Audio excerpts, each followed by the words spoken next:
या देवी सर्वभूतेषु मातृरूपेण संस्थिता नमस्तस्यै नमस्तस्यै नमस्तस्यै नमो नमः.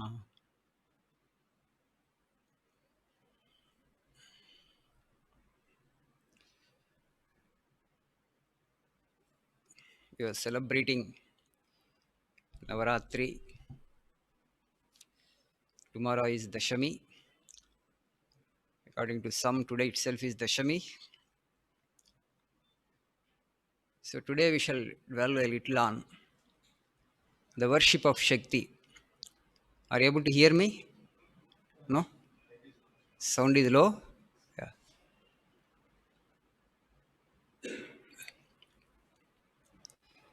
So basically,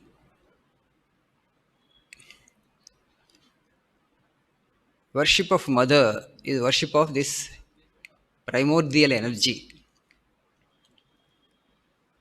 In Sanskrit, the adjective that we use is Adhya Shakti. Adhya Shakti, Prakruti. Why primordial energy worship? There is more physics here than metaphysics. So in physics also we study matter and we study the forces of the universe. But there you study there as inanimate force that is lifeless. But here in philosophy, in religion, when we study the first force, the primordial force, the force that has created this universe, that has conceived this universe, we don't study this just as an inanimate force, just as a lifeless force. But we know that energy cannot function without intelligence. Okay? Energy cannot function without intelligence. Where it has to manifest, to what degree it has to manifest, how it has to operate. So all actually requires intelligence. So when we worship this primordial energy, we know that it is not just a physical force. There is intelligence associated with it. And because there is intelligence and power, this universe has happened, including we. The universe consists of both inanimate and animate, non-living things and living beings. So such a creation cannot happen just with a physical force. There must be intelligence behind that. That's why Prakruti plus Purusha is equal to consciousness. Okay? Chaitanya. Prakriti actually is this force, primordial energy, and Purusha is intelligence. When this primordial energy and intelligence, when they combine, they become Chaitanya in Sanskrit. In English, it is consciousness. So it's not just the inanimate force that we are worshipping. We are worshipping that ultimate intelligence, the primordial energy that has conceived this universe. When I say the universe, it includes both inanimate objects and living beings. So, why to worship the divine? Why to worship this primordial energy? Why to propitiate this primordial energy? So, Sri Ramakrishna propitiated Divine Mother Kali and had her darshan. If you see that Divine Mother form, below actually is Lord Shiva lying unconscious, as it were. But it's not unconscious Shiva, the conscious Shiva only. But it's Purusha. Purusha means Sakshi, or witness. That is the intelligence aspect of it. The intelligence doesn't do anything on its own. So it has to join with energy. The whole universe actually is a manifestation of energy. Intelligence is always Sakshi, doesn't want to do anything because it's complete. Are there two real separate entities, this energy and intelligence? No. Sri Ramakrishna says that there are no two separate entities like Purusha and Prakriti, like primordial energy and its intelligence, Purusha. They are not two separate entities, like fire and its power to burn, milk and its whiteness. You cannot separate milk from its whiteness. You cannot separate water from its wetness. So they go together. Similarly, this energy and intelligence, they coexist always. Sri Ramakrishna gives the beautiful simile of A coiled snake and moving snake. A coiled snake is just consciousness. You just imagine the world without creation. We all hear of Kalpanta.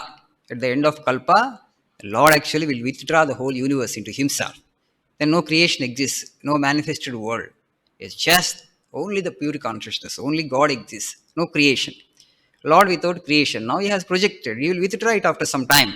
Because this is all the sport and Leela. But sometimes He will withdraw it into Himself, that is Kalpanta. That time you don't see in the manifested universe. We all actually get dissolved into God. So after some time again it will be projected. So when it is not projected, it is like coiled snake. Power is there, inherent in, but power is not manifest. Power is not expressed. Now actually the snake started moving, right? Now the snake started moving. Snake and its energy to move actually are not to separate things. Like that, now actually energy got expressed, energy is manifest. That's how the creation has come into existence. And he gives the example, I mean, this simile of oh, sea without waves and sea with waves. You just go to the mid sea, it is tranquil, absolutely no waves there. So the Lord without creation is just like that, calm and tranquil sea. And that sometimes actually it breaks into waves near the shore. That means the creation also has come into existence. He started manifesting his power or energy. Why we should propitiate this Divine Mother, this primordial energy? So to get to the absolute, to get to that equilibrium, to get to that absolute peace, immortality, this energy actually, which blocks the way, because it's called Maya. This is Vishnu Maya. Why it is Vishnu Maya? Why actually we need to propitiate Mother? So forget about the external universe. Let us come to ourselves, the internal universe, our own mind. We all experience this fight between the lower forces and the higher forces. At a physical level and also at a psychological level.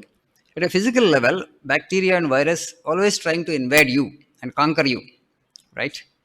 Now actually this virus actually, corona is trying to conquer us. So it is invading you, your physical body, and wants to destroy you. And antibodies are produced and your natural immune system and WBC, they are trying to actually defend the physical body for you. The fight is going on, right? Constantly. The moment actually your immunity system actually refuses to cooperate with you or it doesn't fight, and then your physical body will go. The mental body will not go, mind will be there, subtle body and the spirit will not go, but the physical body will go. That's what is happening actually. So this virus. Similarly, at a psychological level, at the level of the mind, the battle between the lower forces and the higher forces is constantly going on. We all are aware of that. Okay? Everybody wants to be truthful, everybody wants to be honest, everybody wants to be straightforward. You want to be, okay, so many other noble qualities you want to have. You want to be right, yes. But other forces are dragging you down. The battle is going on. We all experience that. So this is the stage. The mind is a stage where actually the drama is happening. The drama of fight between the lower forces and the higher forces, between the demonical forces and the divine forces, between asuric and the daivic forces. This battle is going on. The mind is a stage, and this stage is based upon the ahankara, the I consciousness, the little individuality, which is fictitious, which is unreal. So you can't just drop it on your own. We have discussed that here so many times that the nature of the ahamkara, nature of the individual I consciousness in human beings is not the same with everybody. There is tamasic ahankara, there is rajasic ahankara, there is sattvic ahankara.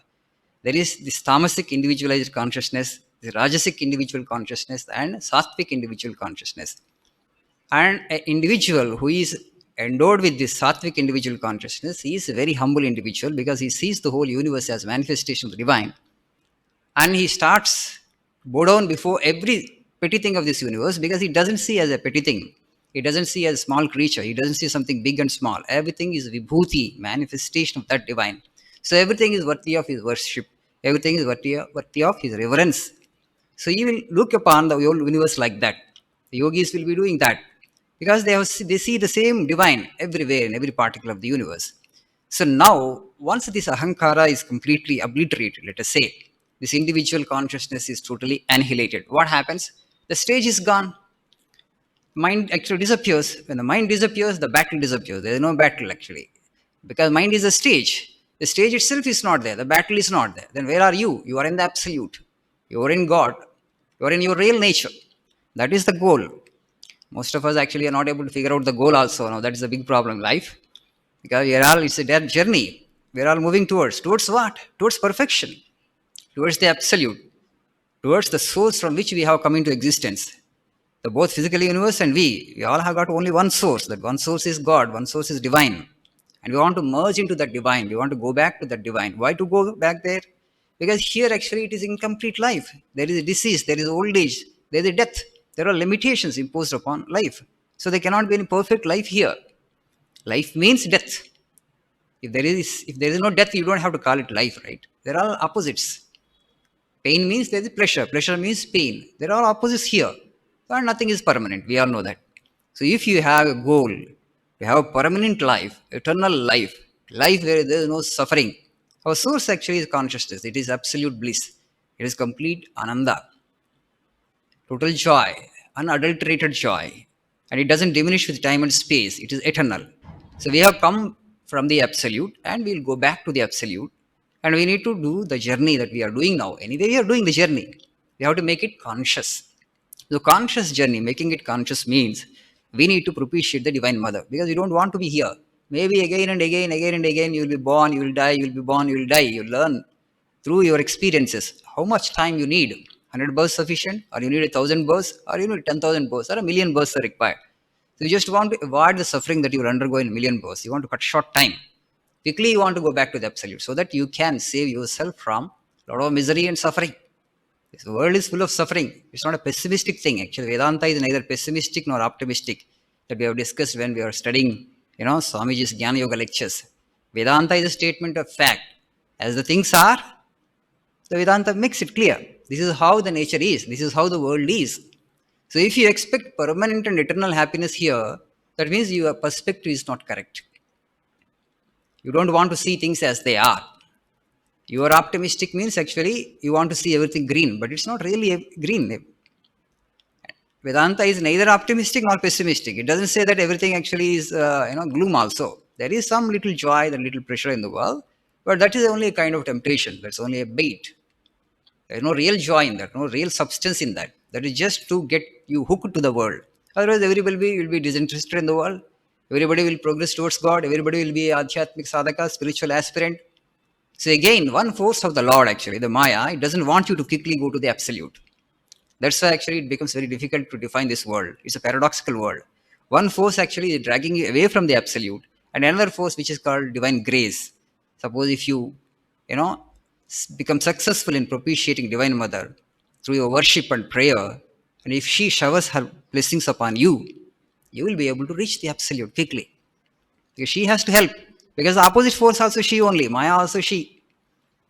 Only those individuals who surrender themselves at her feet, she will actually shower her blessings upon them and she will take them beyond Maya, beyond her delusive power. There are both positive and negative power. Grace is actually is positive power. Maya is negative power in the sense delusive power. She wants to bewitch. She wants to delude you. So she wants to delude you. That's why actually you take so much interest in the world, though there is suffering in the world, and we are not able to withdraw our mind, right? We understand the world is not perfect. Many understand today. It doesn't require much great discrimination. The little discrimination you understand, all around it is suffering, but still we are not able to withdraw from the world. We are not able to actually just meditate and pray all the time. We don't want to be in adhyatmic sadhana because we have still some idea, okay, some desire that there is happiness in the world. Let me try this time, let me try this time. I've been disappointed many times, countless times, but still there is hope. Let me try this time, okay? Maybe if I get this, I may get happiness, I may get joy. That is actually the delusive power of the mother. Sri Ramakrishna calls it world bewitching. It's such a powerful force. It deludes even intelligent people. Ordinary people, anyway, they get deluded. They don't even know that they are in delusion.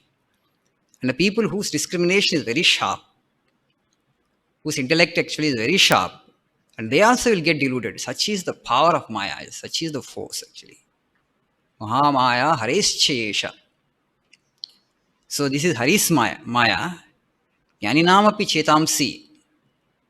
So cheta means is buddhi, intellect, intellect of even pandits, scholars, savants, wise people. They also will get deluded. So that's what actually is Devi Saptasati says. So what to speak of ordinary people? Those people who do not use their discrimination, who don't see through the way things exist, who don't reason. For them, actually, they are totally in Maya and they suffer helplessly. A little joy and a lot of suffering. Like slaves, they keep suffering again and again. But still, they don't think why the suffering is coming, what I need to do to come out of the suffering. Helplessly, they suffer repeatedly. They are the people who are in total ignorance. But here we are worshipping Divine Mother because we are trying to propitiate her. We want to surrender ourselves completely at her feet. We are actually seeking her grace. If you become successful in winning her grace, she will actually take you beyond her delusive power. That is actually Maya. Once she gets propitiated with you, satisfied with you, your prayers, your sadhana, okay, and your worship, and she liberates you from this world of transmigratory existence, from this samsara. Because she is responsible for this samsara, and now you have understood that, and you have surrendered to her. No, I am helpless, mother. Please save me. I want to come out of this samsara. And if she is pleased with your prayer, if it is sincere, if it is from the bottom of the heart, and then you will go beyond and you will attain moksha. That attaining moksha actually is reaching the absolute or reaching the purusha, which is beyond Prakruti. As I say here, Prakruti, when you worship, Prakruti is not inanimate force. That is the difference between physics and metaphysics. Physicists explore the universe as a force and matter. From force, actually, matter has come into existence. Both they consider as inanimate, lifeless. They don't understand that there is intelligence behind. Such a vast design has happened. It's not a small thing. How can there be only force? The force has to be guided by intelligence. So when we worship Prakriti here as Divine Mother, we don't just mean a physical inanimate force. We know that actually there is consciousness, there is that intelligence behind that. That intelligence guides this physical force, and that's how actually creation comes into existence. Why the divine actually is worshipped in feminine aspect? Nowhere in the world and in no other culture the divine is worshipped in feminine, only in India. Because we know that at a species level, at an individual level, who does the creation? Mother, female of the species, right? It's the female of the species which brings life into existence. Though there is contribution of the male, but predominant role is played by the female of the species. You just see the lower animals, for example, like earthworm. Earthworm actually is hermaphrodite. The male and female, you know, sex organs are there in the same individual. There is no like male earthworm and female earthworm, only one earthworm. So, as actually species evolved for greater sophistication and complexity, nature actually has divided into male and female. As the sophistication has increased, actually, in the lower animals you don't see, the lowest of the beings, the both actually male and female apparatus actually you find in the same individual. Hermaphrodite we call technical term that is. So, but as the persons evolve, as the species has evolved, now for greater sophistication, the species is divided into male and female, so that actually this creation of life happens more perfectly. And so, because at an individual level, in higher animals, in higher species, it is a female actually which brings life into existence. But when you look at the world also, so much happened in terms of creation. So much creation has been done. So who created it? There is an intelligence, the ultimate intelligence. Because that is feminine. Why? Because creation has happened. At an individual level, it is the female of the species which does the creation, which brings life into existence. So at a cosmic level also, divine mother. So that divine mother from her cosmic womb brought this creation into existence. That's why actually in our culture we worship the ultimate truth, the ultimate intelligence, the ultimate power as feminine. Adhya Shakti, primordial energy, Jagan Mata, the mother of the universe. It is she who conceived in her womb the universe, and so the universe has come into existence. So we want to propitiate her through our worship and prayer and our sadhana. So this drama of life that is happening in the mind will get dropped once the stage is removed. The stage actually is ahankara or the individualized consciousness. So once you surrender to mother, that surrender will happen only when you have the right understanding as to the goal, as to the destination that you are aspiring for. The destination is to reach the absolute. Now, today you are in the relative. You are in the changeful. You want to go to that changeless. The present existence is disequilibrium. It is entropy. It is disorder. It is transient. It is ephemeral. It is momentary. It is subject to destruction, change. It is limited by time and space. How people could conceive that beyond this relative, there is that absolute which brought this creation into existence. That absolute is beyond time and space, and there is no imperfection in that absolute. Once you reach that stage, you are eternally in the state of bliss. So, to reach that, what you need to do, you have to transcend the Prakruti. What is Prakruti? Mind and the body that the mind makes. It's the mind actually which creates the body. This is Prakriti. So to transcend Prakriti, is it possible with our own energy? We understand that how difficult it is to fight with the mind. Mind is Prakriti. There are so many forces are there which are not in our control. What percentage of our thought is in our control? I mean, under the control of our will. How difficult you just focus on your mind. Today, modern man understands this better than okay the generations who lived before us. What a battle that is going in our own mind. How many forces, internal forces in this small life are in our control? They are not in our control. We understand that. So to bring all those forces under your control, both the thought and emotion, so you need to propitiate the Divine Mother. First, you have to transform your individualized consciousness from a tamasic ahankara, from tamasic consciousness to, ahankara, individualized consciousness, to rajasic individualized consciousness, and from rajasic uh, ego to sattvic ego. And that will happen only for a spiritual sadhaka. And most of the people in the world, they are not conscious because they don't know whether it is rajasic or tamasic or sattvic. Just accidentally they are leading the lives. Yeah, they don't even get time to focus on this. That is the problem. Today we are so preoccupied with the objective world that we don't get any time for subjective exploration that we have discussed here many times. So all this technology should have helped us, should have actually given us more leisure, but unfortunately, the reverse has happened. We have become so busy because so many things we have created. Everybody wants everything, and so you want accumulate, accumulate, accumulate, and you are so obsessed with the objective world, and you don't have any time for the subjective study to study your own being. So, so to transcend Prakriti, to transcend mind, is the goal.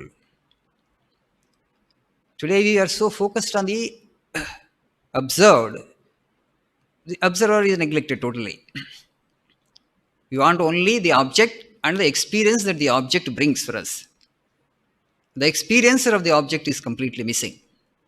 Okay? You want to gain the objects from the world, and you want to have some experience by consuming them, by using them, and your focus is only on these two. Who is the experiencer? What is the nature of the experiencer? If all the things that we get in life, they bring only happiness, then you don't have to think about the experiencer. But is that the case?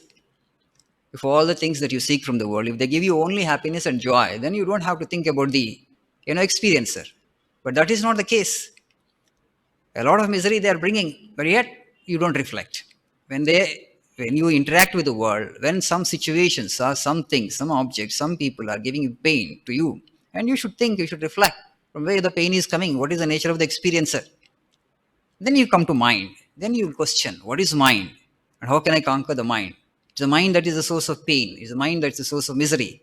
And is there a way to conquer this? What lies beyond? Beyond lies the absolute. Mind is Prakriti. But to conquer this Prakriti is not that easy. You have to do a lot of sadhana because it is Lord's force. The Lord Krishna says in the Bhagavad Gita, Mama Maya Duratyaya. Mind is actually Mama Maya. This is my Maya. It is my creation. You can't conquer it with your own strength, actually. You need to propitiate me. Okay, you need to win my grace.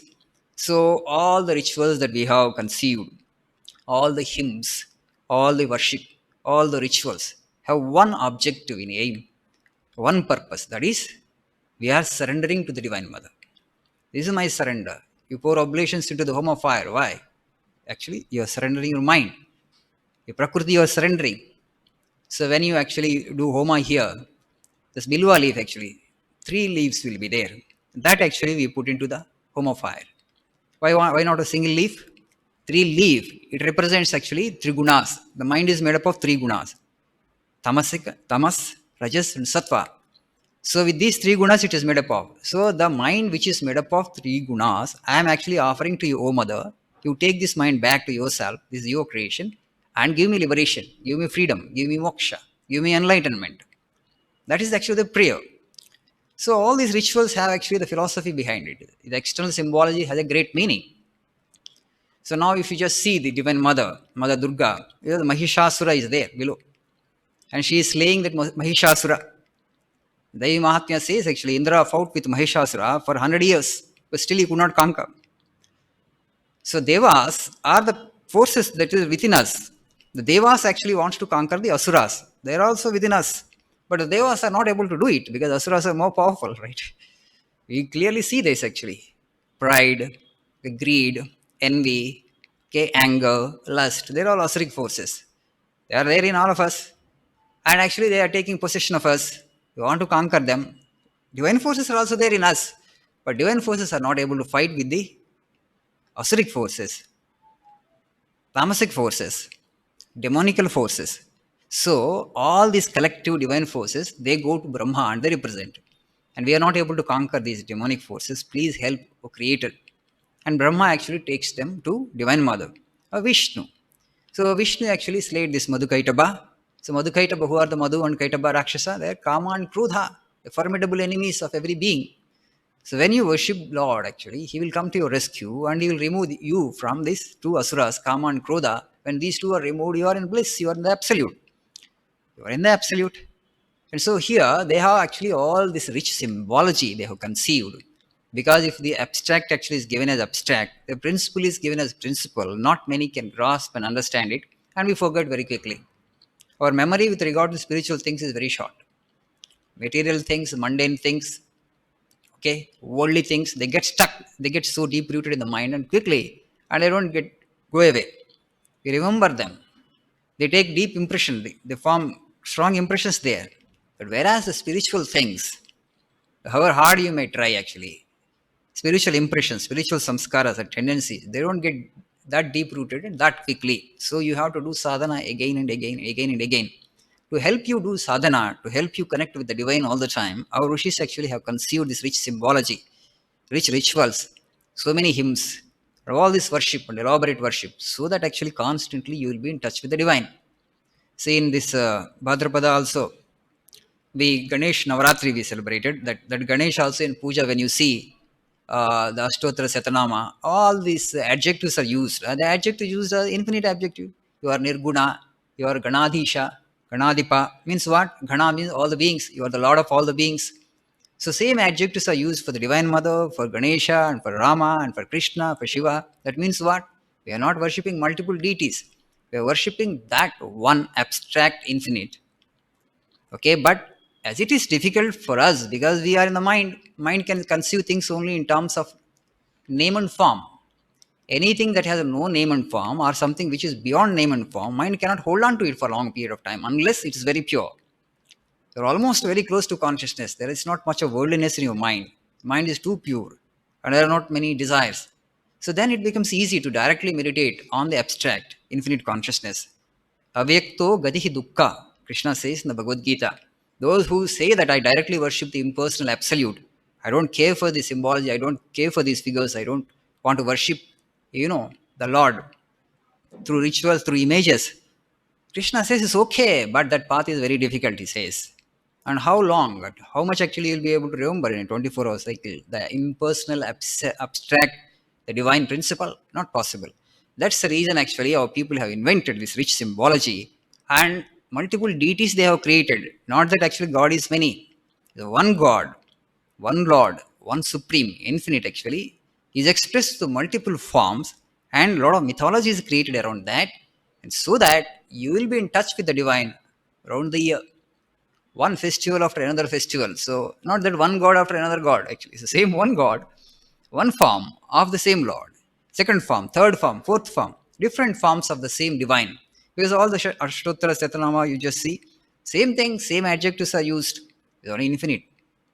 And also Lalita Sahasranama, when you read actually, you find there actually Nishkriya. So many adjectives are used, like, for example, Nirvikalpa, Nirakara, Nirguna. What means? Lalita actually, she is a physical form, feminine form, human form we are worshipping. How human form can be Nirguna? How it can be Nirvikalpa?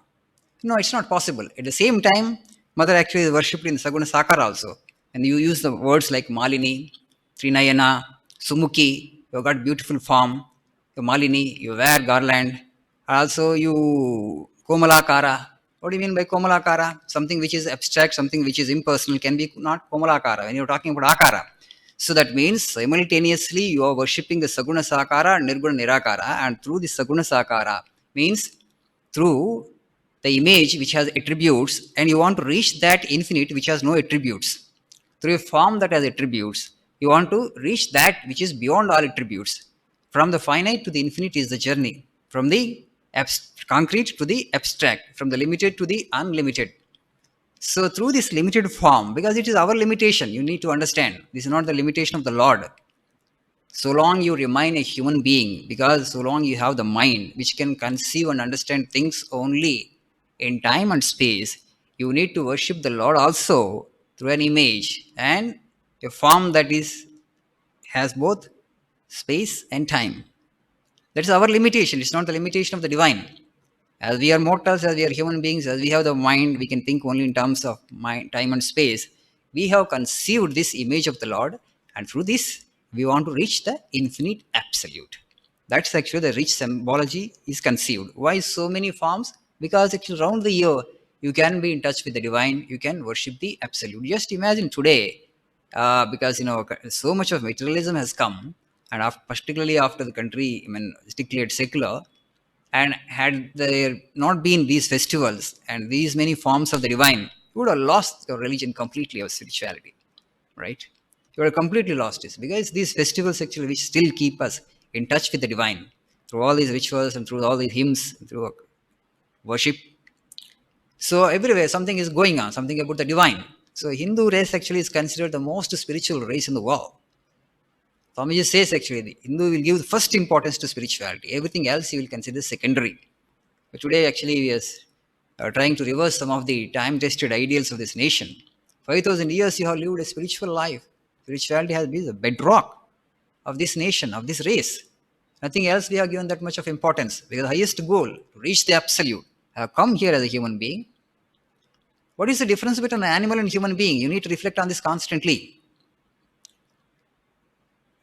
There is a lot of difference between animal and human being. Animals are not endowed like human beings. So when you look and when you discriminate like that, how am I different from an animal? Animal eats, we eat. Animals procreate, we procreate. Animals sleep, we sleep. Right? They don't even need sophistication. They just can lie down anyway. But all this sophistication is okay. But this sophistication should help us to take the forward leap towards the infinite. If you're not moving towards that absolute consciously, and if you get stuck here at creature comforts, then actually you are wasting the nature's work. Nature has done a phenomenal work on this species to evolve it to this level. The biggest problem today with human civilization is man is not able to figure out what next. We all have studied Darwin's theory, right? From amoeba, human being has come. From human, what next? We are not able to figure out. That is the problem. That's why there is so much of confusion in the world. From human being to what? Next species? Another species will come after a million years, or what?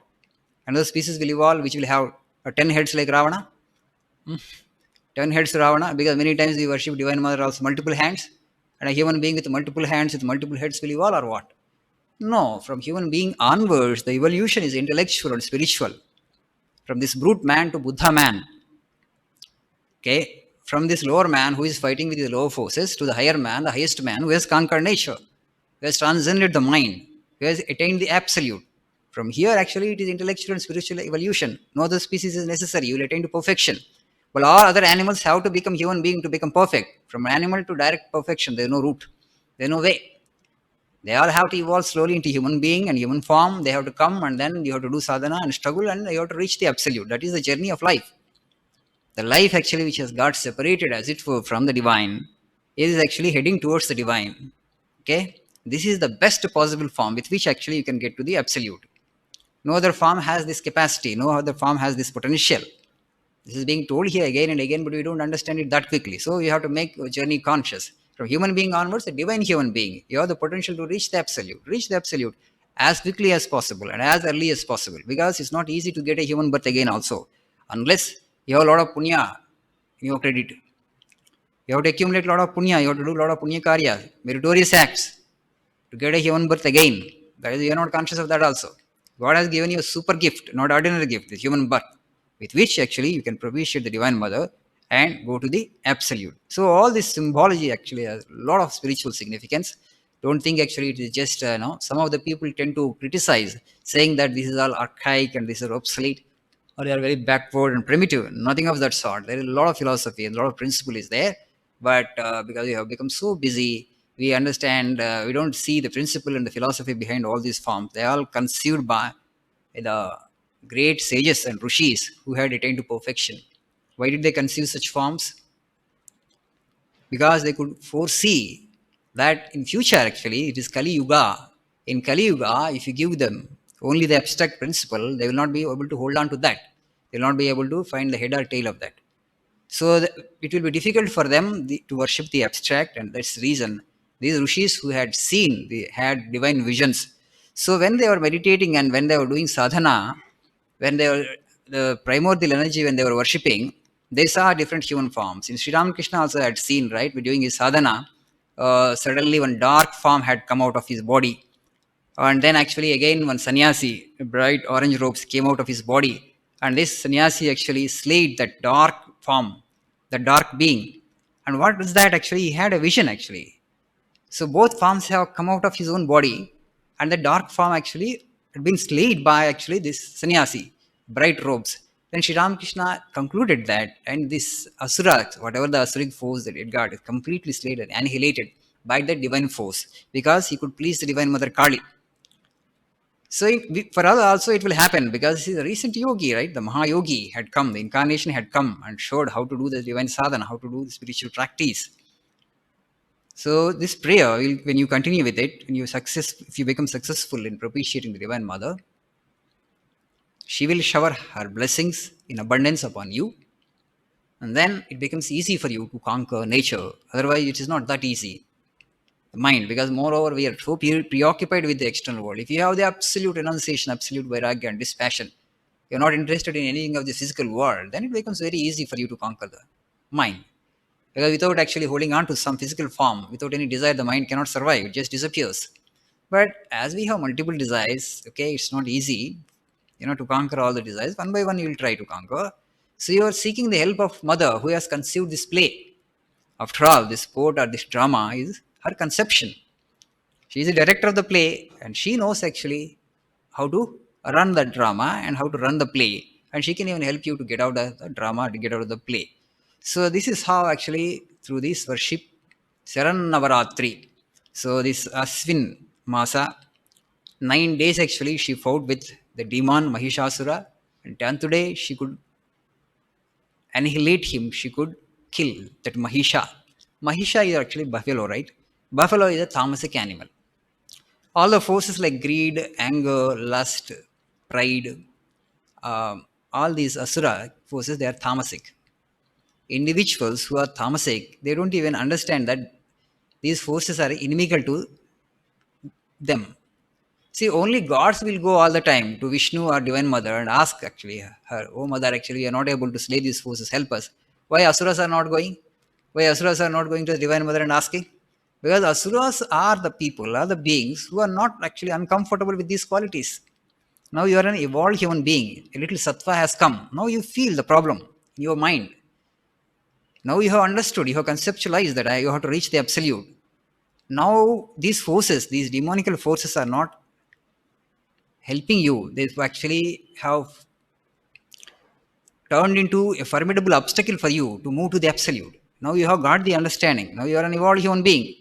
And your energy, your strength actually you find is not sufficient to vanquish these negative forces or the lower forces.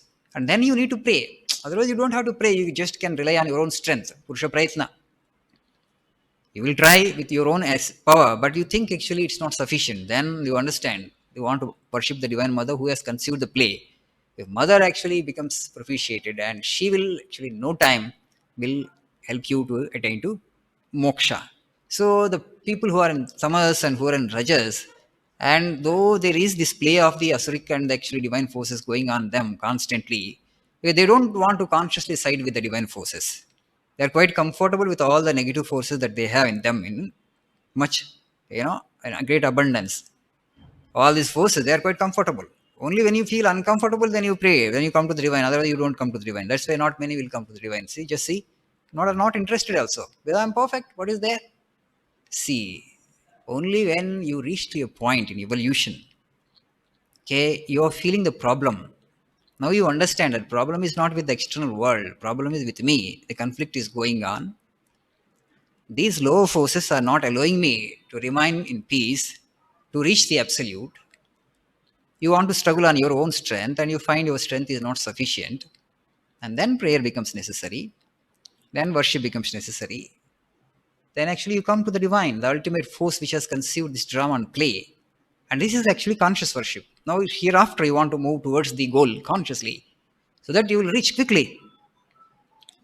So, Asura, that's why they never go to Brahma, they never go to Divine Mother. Oh, Mother, actually, I am troubled with this because they totally identify with their mind, they totally identify with the negative forces, and they think it's quite okay. That means it takes time for them to evolve.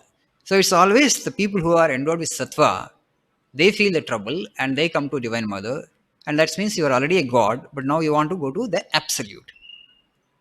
So all this symbology, all these hymns, all these rituals have that one aim and one objective, that is to help us reach the absolute. So you all know actually Rama slayed in North India, Central India, and Western India. Vijay Dashami signifies Ramlila, Rama's victory, triumph for Ravana. Rama slayed Ravana. Ravana actually is depicted as a demon with 10 heads. Can anybody have 10 heads? What is this 10-headed Ravana? I mean, 10 solid asuric qualities is an embodiment of. Not one. One is sufficient actually to put us in deep trouble. But you had got 10. Most of us have 10. You have to write on a note, slip, and see how much of Rama is there in me or how much of Ravana is there in me. So, who is actually a predominant force in me, Rama or Ravana? So, on this day, Rama actually slayed Ravana. So, basically, this festival is the conquest of the good over the evil. We are celebrating the triumph of good over the evil. Also, in Mahabharata, the significance of this great festival is the Pandavas worshipped their weapons. During the exile, they kept their weapons on this Jemmi tree. And after the exile, they came back and they worshipped these weapons and they went to the battle, Kurukshetra battle, and they vanquished Kauravas and they regained and lost kingdom. So that is actually a great battle between the Pandavas and the Kauravas. Kauravas represent the demonical forces.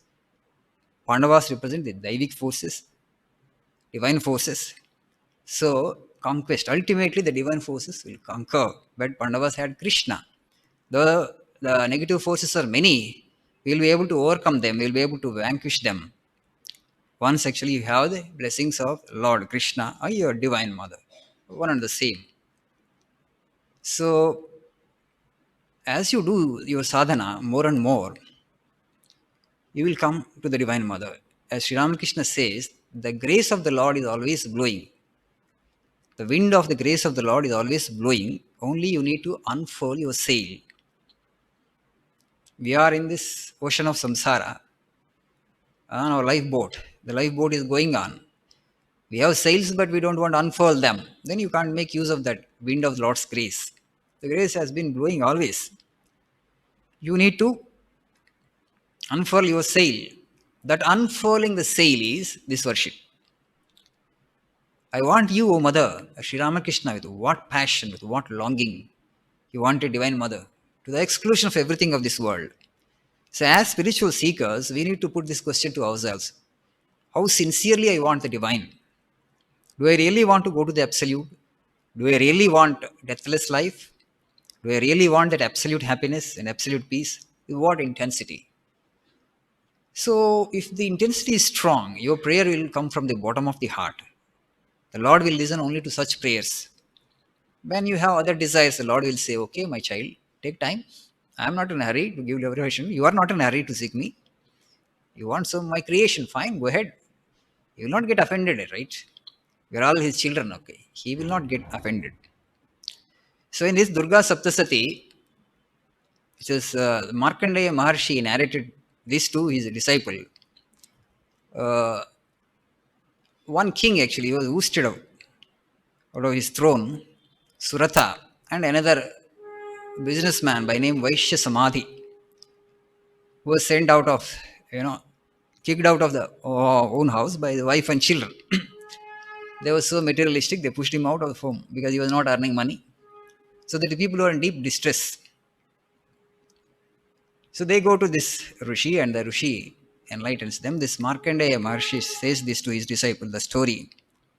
This king Suratha, and they ask one question. The question is, though we understand that the things of the world are defective, in what sense? They give only limited happiness and limited joy.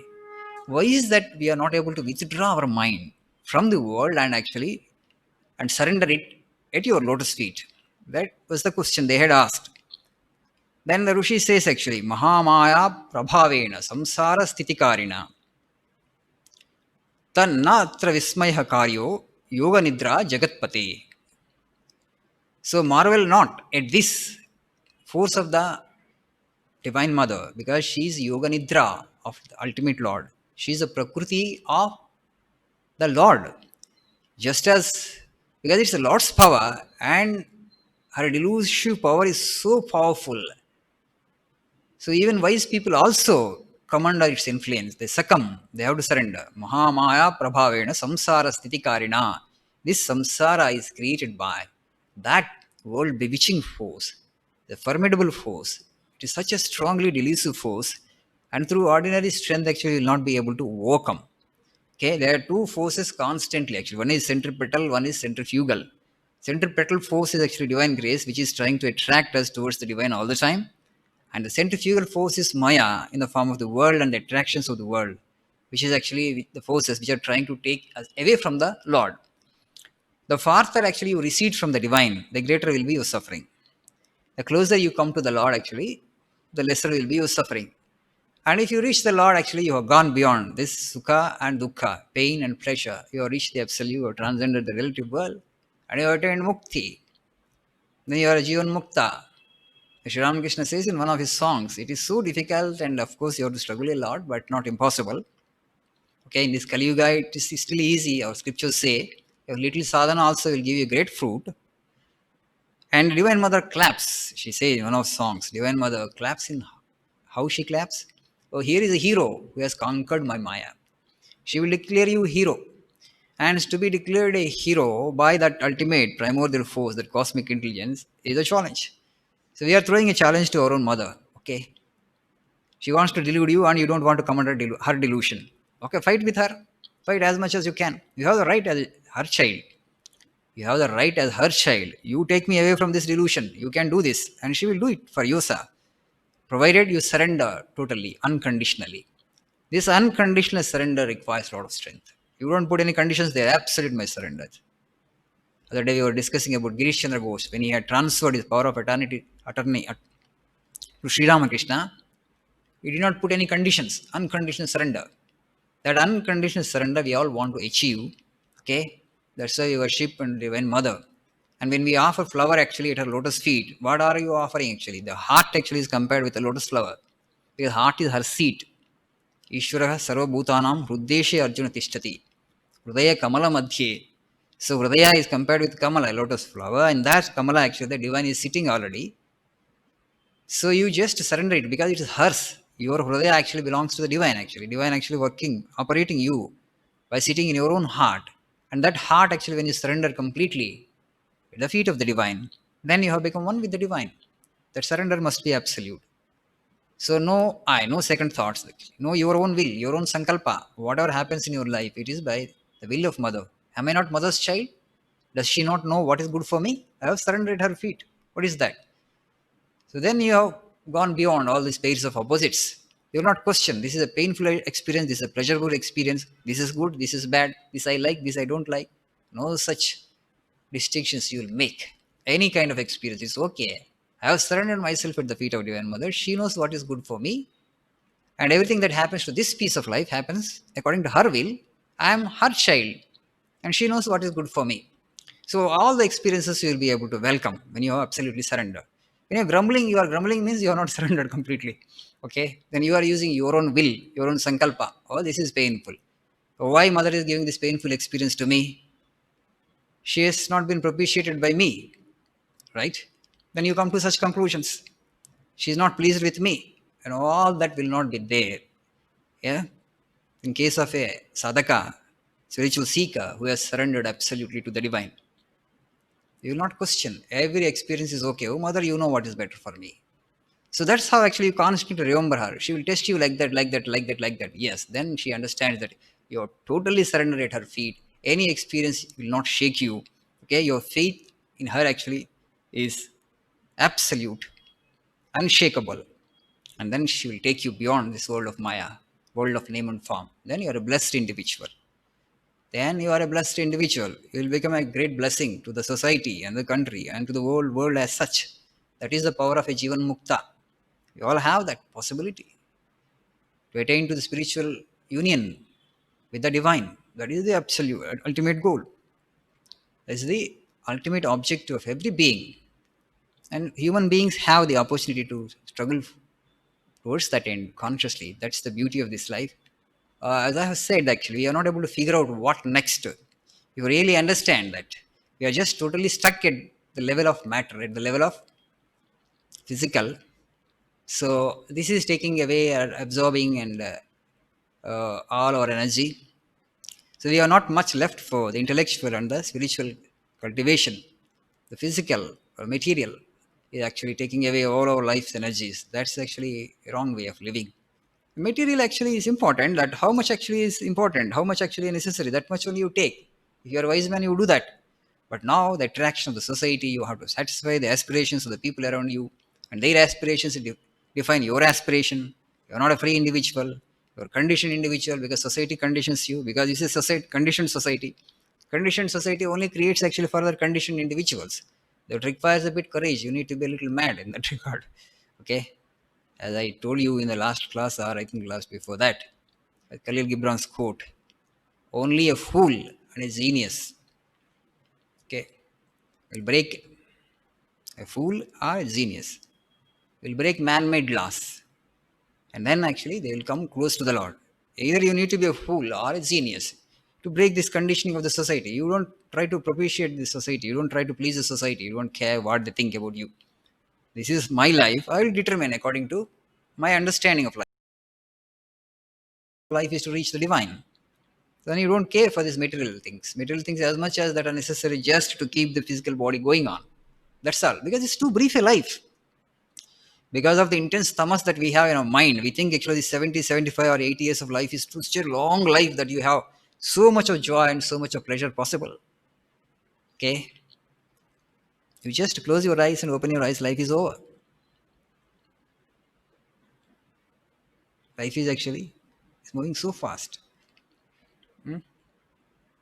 Time moves with imperceptible speed. We don't notice the speed of the time. It is moving too fast. This is too brief an existence. So, where to invest our energies? You just think, reflect, and then bring God into your life.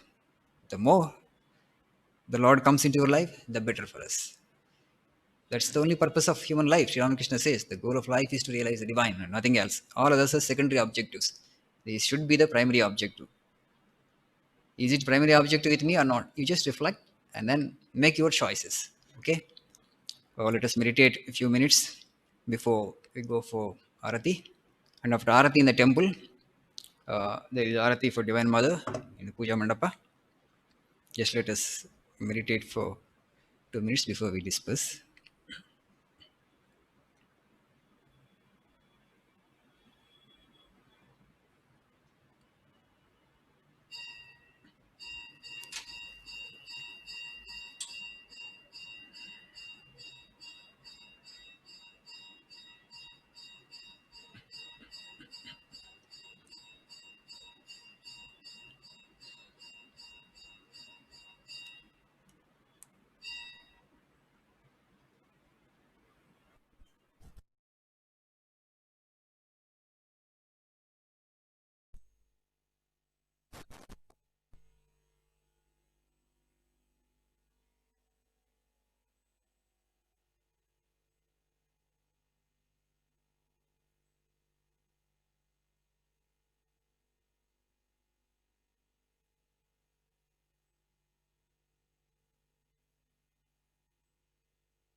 नमस्तस्यै नमस्तस्यै नमो नमः ॐ